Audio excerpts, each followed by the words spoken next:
Okay, we got here a 100-story building drowning in cum. They covered the Motorhead song Speed Freak, but they call it Oi Freak.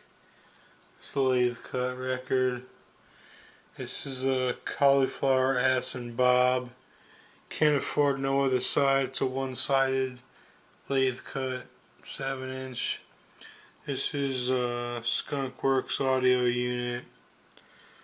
It's like a 25-year anniversary for this label. Reality Impaired. That's clear too.